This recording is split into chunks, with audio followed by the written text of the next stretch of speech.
They can see your past. They can predict your future. They can offer insight on your broken heart or troubled finances. Some even claim to remove evil curses. They are known as fortune tellers, and in Salem, Massachusetts, there are plenty to choose from.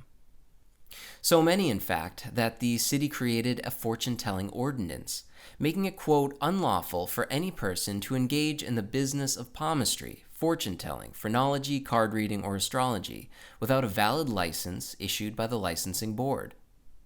The ordinance then goes on to define fortune-telling and lists virtually every variation of the medium, including clairvoyance, cartomancy, psychometry, phrenology, spirits, tea leaves, tarot cards, scrying, coins, sticks, dice, sand, coffee grounds, crystal balls, augury, astrology, palmistry, necromancy, mind reading, telepathy, charms, potions, and even magnets. Whew. Things weren't always this specific. The first ordinance regulating Salem's fortune tellers arose in the 1930s and required psychics to be a resident for 2 years and pay a $5 fee. When Laurie Cabot began marketing witchcraft in the 1970s, the city council established regulations that allowed only 5 licensed psychics to practice in the city. By 2006, however, there were so many unlicensed witches conducting readings that the city considered removing this cap. Some witches, like Christian Day, were happy to expand their business, hoping to transform Salem into the, quote, Vegas of psychics. But not all witches shared his view. Both Barbara Safransky, owner of Angelica of the Angels, and Sylvia Martinez, owner of the Goddess's Treasure Chest, believed that unlimited competition would pave the way for bad readings from people who were not truly psychic. Their opposition was so contentious within the witch community that on the morning of May 27th, someone left the mutilated remains of a beheaded raccoon outside both storefronts. Many believed that Christian Day was responsible, but a witness eventually came forward and informed the police of the gruesome details. On the evening of May 26, Richard Watson returned to his Bridge Street apartment to find his roommate, Sharon Graham, with 5 other men dressed in black. They were standing around a jar containing an eyeball. Inside the fridge were 2 trash bags filled with the remains of a mutilated raccoon. Around 1 a.m., they all piled into a Jeep and drove downtown. There was talk of targeting multiple locations, but Graham ultimately directed them to Angelica of the Angels and the Goddess's Treasure Chest. There, they left behind the severed head and entrails of the raccoon and smeared blood on both doors.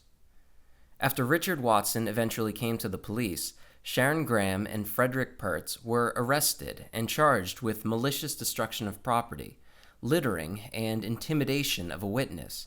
Apparently, Graham had threatened to slice Watson's throat if he ever squealed. Despite all this drama, the ban on fortune tellers was lifted. Today, there are over 20 stores offering readings from over 90 psychics.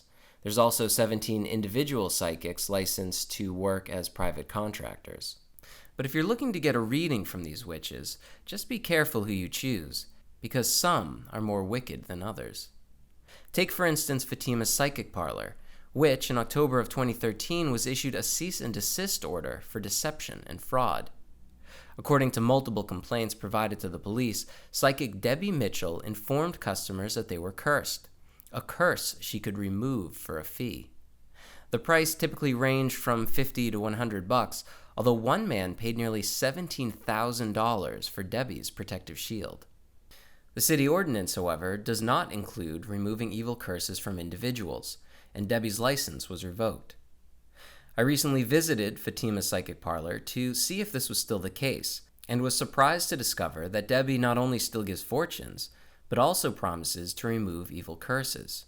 Within 10 minutes of my reading, she had claimed that an aunt had cursed me and offered a protective shield for $500 a month. If anyone else encounters these predatory readings, it's important to contact the police within 7 days. Doing so will ensure that psychics aren't taking advantage of the vulnerable. Fortune-telling, after all, is a fun way to partake in a little black magic, but one thing should be crystal clear to all. It's nothing more than a bunch of hocus pocus.